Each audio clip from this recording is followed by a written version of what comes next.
Olá, boa noite! Chegou o horário, domingou e ninguém irá te salvar da segunda-feira, portanto fique aqui. Saia dessa torre, pula essa janela, mate esse dragão. Esqueça do príncipe encantado, porque afinal de contas ele é narcisista e tem mau hálito, além do que ele ronca. Esqueça também da Cinderela, porque ela é interesseira. Então mate esse dragão, joga fora a maçã envenenada. Devolve o sapo pro brejo e avisa o lobo mau que amanhã, segunda-feira, ninguém vai poder competir com você. Bem-vindo ao Renato Responde. Depois da vinheta a gente começa.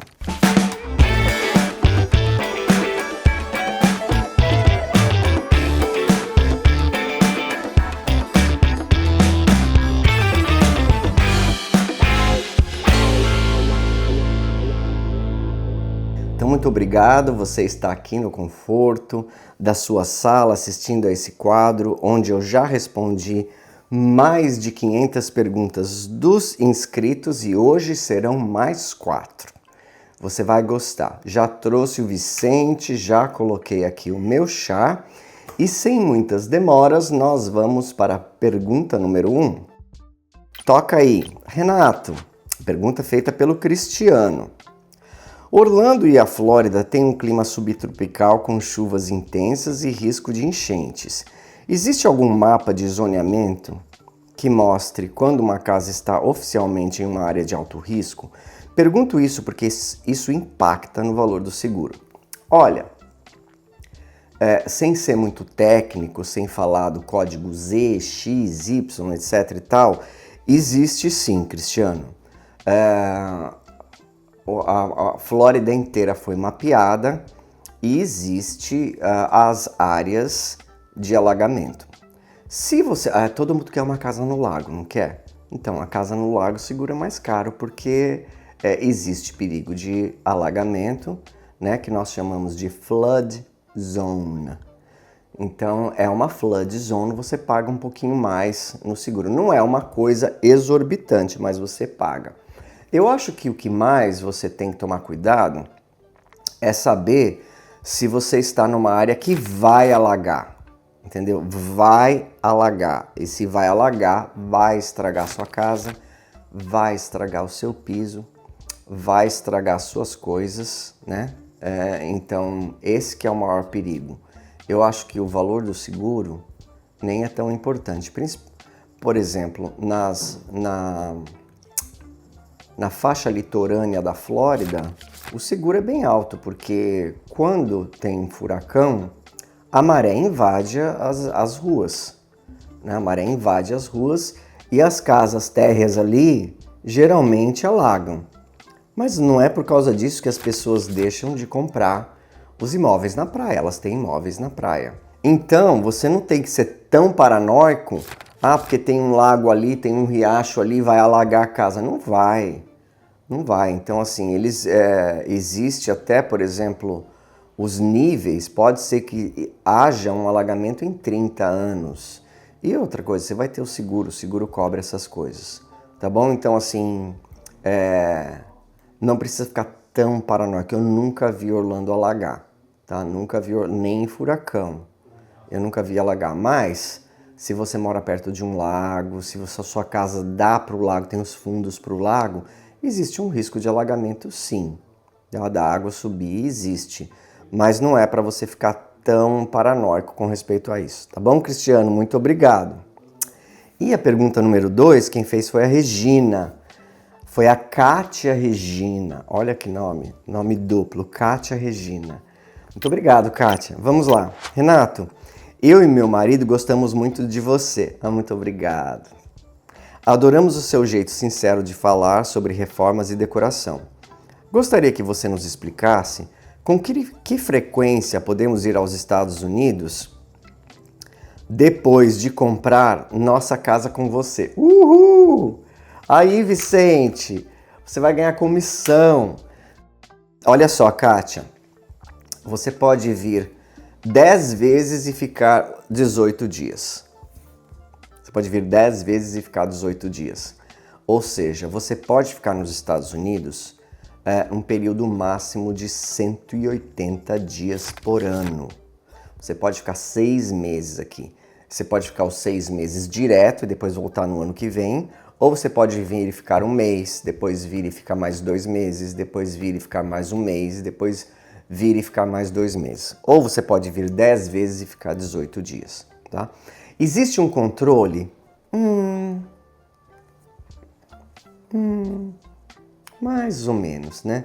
Se você não sair daqui, aí vai chamar a atenção da imigração. Se bem que assim, o governo dos Estados Unidos, de burro eles não têm nada, né? Então quando você está aqui, você não está trabalhando e você está gastando o seu dinheiro que você recebeu, que você suou para ganhar lá no Brasil e que dividiu por 5,5 e está consumindo aqui, gastando, trazendo dinheiro para as empresas e para o país. Então, existe uma coisa assim, que eu conheço gente que já ficou, clientes, né, que já ficaram aqui 8 meses e nunca deu problema. Mas não pode ser assim, se você ficar 8 meses, depois vai embora e volta e fica mais 8 meses, daí você está morando aqui, aí eles não gostam, tá bom? Mas tirando isso, eu acho que não tem problema. E aí, quando que nós vamos comprar essa casa maravilhosa? Me avisa aí, tá bom? Um beijo. A próxima pergunta feita pela Gisele Marques. Vamos lá, Gisele. Renato, o que você seria se não fosse designer nem empresário no ramo imobiliário? Ah, olha só essa pergunta. Para falar a verdade, Gisele, quando eu era criança, eu queria ser médico. Eu queria ser médico porque meu pai era médico. Era não, ele é. Ele não trabalha mais, mas ele é médico. Mas eu acho que eu queria ser médico só porque eu achava bonito ele ser médico. Eu não acredito que eu tenha vocação, porque eu não gosto de nada feio, eu não gosto de nada triste e eu acho que é realmente uma vocação. Então assim, ver uma pessoa com o braço quebrado, ver uma pessoa doente, não é para qualquer um, né? Eu acho que a pessoa que não faz por dinheiro, que ela abraça realmente, que ela sente aquele prazer de curar a doença ou de amenizar o sofrimento das pessoas, e quando a vocação é essa, é muito bonito. Eu não acho que eu tenho essa vocação. Eu sofro mais por a pessoa estar sofrendo, nem veterinário, jamais. Ver cachorro sofrendo assim, eu não acho que eu conseguiria. Então, veterinário, embora eu seja amante dos animais, veterinário e médico eu não seria. Eu também queria ser arquiteto. Sempre quis ser arquiteto, mas depois que eu aprendi bastante, que eu fiz o curso de design de interiores, eu vi que a minha vocação é realmente para artes e comunicação, e para essa coisa da inter-relação das pessoas e das coisas, né? Eu gosto muito de eventos também, eu gosto muito de shows, de revistas. Então, assim, quando eu comecei a ver mesmo o que é a arquitetura, eu percebi que no mundo inteiro, a grande maioria das escolas de arquitetura ensinam só a arquitetura pós-moderna, neoclássica, contemporânea, moderna. E assim, eu tive até clientes que vieram aqui que falaram que eles gostam muito do clássico, mas na faculdade, se eles era só parede de concreto, parede assim, casa cubo, casa Lego, e se você apresentasse alguma outra coisa, os professores caíam em cima, né? Então, assim, se existisse uma faculdade que ensina... Hoje existe, né? Nos Estados Unidos tem só 4. Na Europa tem mais umas 5, na Europa inteira. Uma faculdade de arquitetura que ensinasse a arquitetura clássica, né? O estudo... Porque, olha só, vamos lá, Gisele. Quando você vai, por exemplo, para uma cidade antiga ou você vai para a Europa, você percebe que todas as pessoas estão naqueles centros históricos, naquelas lugares que tem aquelas casas de 1800 e essas coisas. Quando você vê nessas cidades, as áreas modernas estão todas vazias. Ninguém quer passear no meio dos cubos, dos prédios. As pessoas vão mesmo visitar os museus e querem ver arquitetura clássica e só querem ficar nesses lugares. Então, existe uma preferência quase que inata do belo e do classicismo. É lógico, existem pessoas apaixonadas pelo moderno e graças a Deus, não é? Graças a Deus que existem pessoas que gostam de outras coisas. Eu já falei aqui uma dezena de vezes, seria muito ruim se todo mundo gostasse da mesma coisa que eu gosto, né? Eu acho bonito uma casa moderna, tal. Eu não viveria numa casa assim, mas eu acho bonito. Eu acho que quando, por exemplo, aqui em Winter Park nós temos várias casas clássicas, daí tem uma moderna. Eu acho que é super de bom gosto. Eu acho que a pessoa gosta daquilo, ela tem que morar onde ela gosta, gastar o dinheiro nas coisas que ela gosta. Inclusive, eu sou meio contra a moda, contra o ripado, com a casa parecer que é uma clínica, um laboratório e tal. Mas se a pessoa gosta, a casa é dela. Deixa ela fazer do jeito que ela quer, né? Agora, não existe... Se existisse uma faculdade de arquitetura na época que eu queria ser arquiteto, porque hoje eu já não tenho mais tempo para fazer e acho que eu não tenho mais vontade, mas uma faculdade que estudasse todas essas, que ensinasse, não a faculdade estudar, né? A faculdade de ensinar. Uma faculdade que ensinasse todas essas construções, todos esses estilos de arquitetura, todos esses movimentos, e que ensinasse como construir esses tetos em cúpula, com esses arcos trançados, tanto que lá a Notre Dame, quando ela pegou fogo, eles tiveram que ir atrás de artesãos no mundo inteiro, porque não tinha pessoas que soubessem como que aquelas coisas foram construídas 200 anos atrás. Parou-se de ensinar e tem pouca gente que sabe como é feito. Então tiveram que trazer essas pessoas de outros países que têm esse conhecimento para realmente reconstruir do jeito que ela foi feita. Você pode ver, por exemplo, a cidade de Nuremberg, na Alemanha. Ela foi quase totalmente destruída. E eles resolveram reconstruir. Eles tinham duas opções: reconstruímos moderno ou reconstruímos como ela era. Eles decidiram reconstruir como ela era. E na viagem que eu fui para a Alemanha, foi a cidade mais linda que eu visitei. Eu voltaria para lá todos os anos. Se você for na capital da Escócia... Nossa, me fugiu o nome.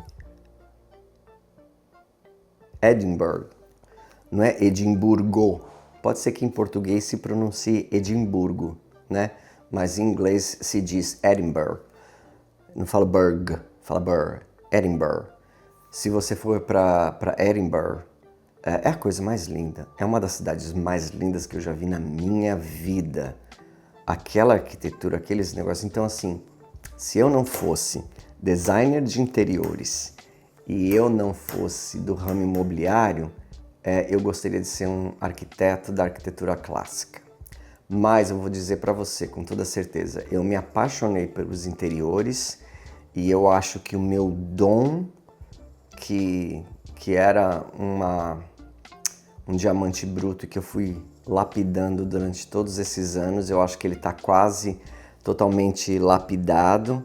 Eu acho que meu dom é para os interiores. Eu sou muito bom nos interiores, assim, principalmente na funcionalidade, em pensar como a pessoa vai sentar, como ela vai passar, aonde tem que ter a tomada não sei o que, a altura disso, tal, da onde vem a luz. Eu sou muito bom nisso, eu gosto muito, eu nem pareço que estou trabalhando. Quando eu tenho que fazer um projeto, às vezes eu falo, eu vou desenhar no domingo, porque não tem nada para fazer no domingo. E às vezes eu não gosto de sair de casa. Eu sento ali, eu passo o dia e não vejo o dia passar. E é um prazer mesmo, tá bom? Muito obrigado, Gisele, pela sua pergunta, gostei. E a última pergunta de hoje. A última pergunta de hoje, quem fez foi a Vanessa Luiz. Olha, Vanessa, eu nunca vi uma Vanessa que escreve com W. A sua é Vanessa com W. Diferente, muito bom. A pergunta da Vanessa é a seguinte. Renato, existe algum tipo de imóvel em Orlando ou na Grande Orlando que você indicar, mesmo sendo muito popular? Se sim, qual é o motivo? Olha só, Vanessa, essa pergunta eu tenho que pisar em ovos. Eu tenho que pisar em ovos, sabe por quê? Porque pela lei, aqui nos Estados Unidos, eu não posso falar mal de nenhum bairro, de nenhuma comunidade, não posso falar nada negativo. Eu nem posso falar nada positivo do tipo, esse lugar tá cheio de brasileiros, você vai gostar porque tá cheio de brasileiros. É contra a lei falar isso, sabia? É como se você estivesse desviando a pessoa para ir para aquele lugar. Embora que, assim,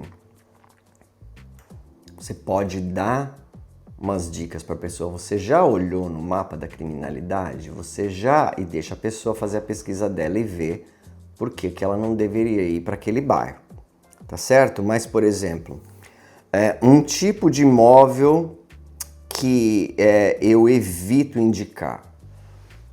O imóvel eu posso falar, tá? Não evito indicar, eu já desço o pau mesmo, eu já falo, já rasgo o verbo, como se diz. Esses apart hotel. Isso daí, aliado ao timeshare, já foi considerado, eu já li em notícias americanas, que é o pior negócio dos Estados Unidos. Tanto timeshare como os apart hotéis. Os apart hotéis, você pode comprar um quarto de hotel baratinho, assim, 50 mil. Tá cheio para vender. Por quê? Porque são duas alegrias, né? É a hora que você compra e a hora que você vende. Porque você não vê dinheiro nenhum dali. Você não tem controle de nada. Se a pessoa sumir com qualquer coisa dentro do quarto, você tem que pagar. Você não pode acrescentar nada naquele quarto. Quase tudo tem que ser mais ou menos o padrão do hotel.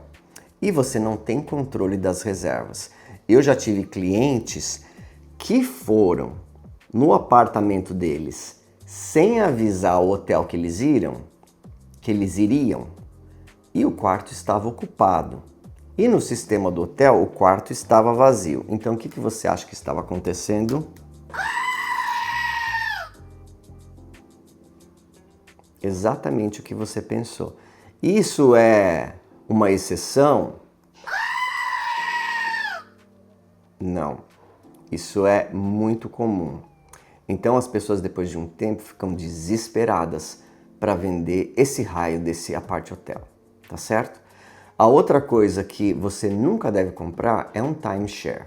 Se você estiver passeando aqui no hotel, nos Estados Unidos, vai ter uma pessoa lá no lobby do hotel que vai falar assim, você quer ganhar 2 ingressos grátis para o parque Epic? Você só tem que assistir uma palestra de 1 hora. E você vai lá, inocentemente fala, claro que eu quero 2 ingressos do Epic, de graça. Ou 8 noites nas Bahamas, só para assistir uma palestra. E aí, quando você vai assistir aquela palestra, é uma palestra que já foi desenvolvida e pensada e aprimorada durante anos e anos e anos para convencer você a comprar o timeshare. O timeshare é o seguinte, o ano tem 52 semanas e você compra 2 semanas do ano num apartamento ou numa casa. E você divide com outras 25 pessoas. São 26 partes que eles vendem, 2 semanas, e você compra com outras 25 pessoas. E você pode usar aquele imóvel por 2 semanas e parece que é barato. E eles dizem que você é o dono e que se você não quiser usar essas 2 semanas, você aluga essas 2 semanas. E você tem que pagar não só o valor dessas 2 semanas, que é o valor do imóvel dividido por 26, Mas você tem que pagar também a HOA, ou seja, o condomínio, mais uma parte do IPTU, pro resto da vida. Quando você assina esse contrato, você vai lá, o preço é só $10.000. Aí, nossa, você vai ter tudo isso só por $10.000. Aí você fala, não, eles abaixam para 8. Aí você fala, não. Eu caí nessa quando eu cheguei aqui. Eu fui numa reunião dessa. E o meu ex-marido queria comprar. Eu falei, não, de jeito nenhum. E eles são tão agressivos e eles vêm tão em cima de você. Eu sei que não chegou a ficar $1.800. Mas assim, é quase que você é coagido. Você tem que levantar e falar não e eu vou embora. E quase que eles não te deixam sair dali, entendeu? E a cara deles muda e assim, são 2 ou 3 que ficam em cima de você. Então é um negócio muito sério. Uma vez que você assinou isso daí e que você pagou, nunca mais você vai receber esse dinheiro de volta. Você não tem como cancelar esse contrato e você não tem como vender isso para outra pessoa. Você deve isso para o resto da vida. A minha sugestão, se você caiu numa dessa, simplesmente para de pagar, se você não tem documentos americanos. Para você ter uma ideia, quando aqui os americanos, quando eles querem fazer sacanagem para alguém, eles deixam no testamento aquela parte do timeshare para aquela pessoa herdar. E a pessoa herda e ela já herda a dívida e para ela sair disso aí ela tem que arrumar um advogado. Então, esse é o tipo de coisa que eu também eu falo, saia disso de qualquer maneira. Eu já fui procurado mais de 100 vezes por clientes brasileiros pedindo para eu vender o timeshare deles. É impossível. Primeiro, porque se eu sei que um negócio é uma bomba, eu não vou empurrar para um cliente meu. Você acha que um cliente entra em contato comigo e fala assim, compra esse timeshare, o que eu vou dizer? Eu vou dizer a verdade para ele?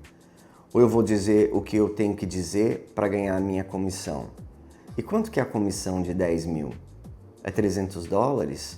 O que eu vou ganhar para fazer uma pessoa entrar numa furada dessa? É um absurdo. Então, assim, esses são os imóveis que eu não recomendaria. Eu não recomendaria imóveis baratos demais.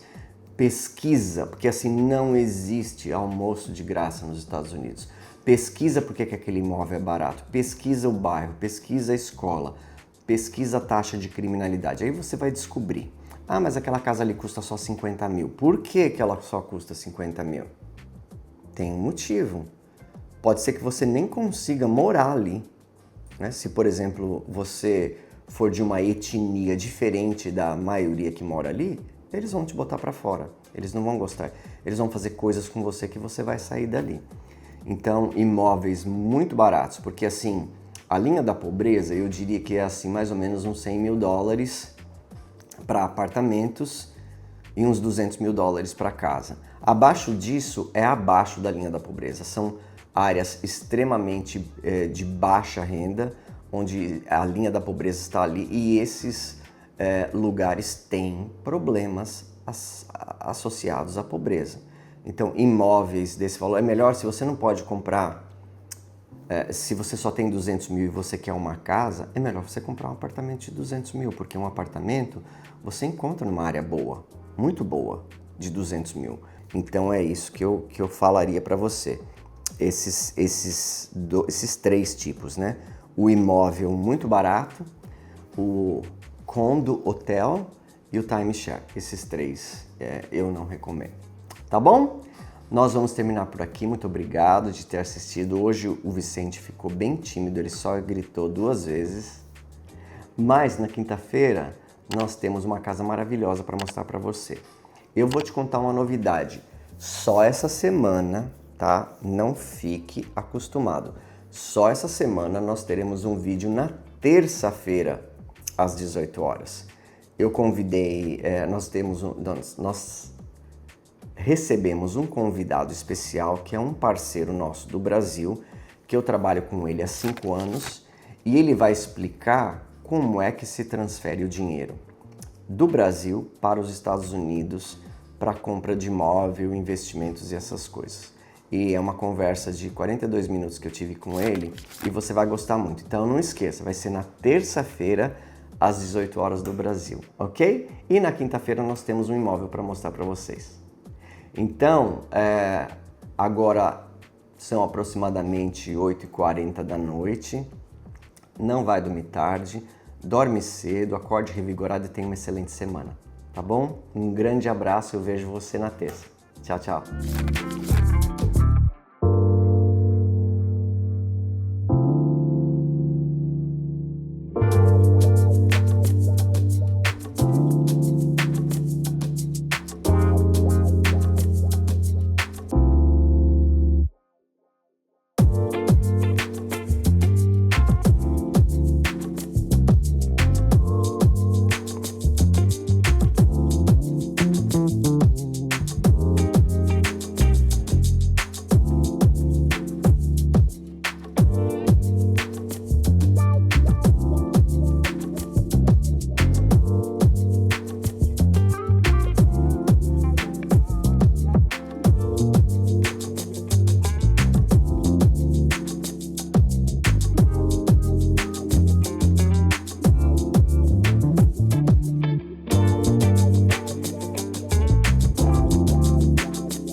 Antes de encerrar o vídeo, eu queria fazer um pedido muito especial. A ONG Amigos de São Francisco está prestes a realizar um grande sonho: comprar definitivamente o sítio em Ibiúna, onde hoje acolhe centenas de cães e gatos resgatados do abandono. O valor é de R$360 mil e já foi arrecadado 80%.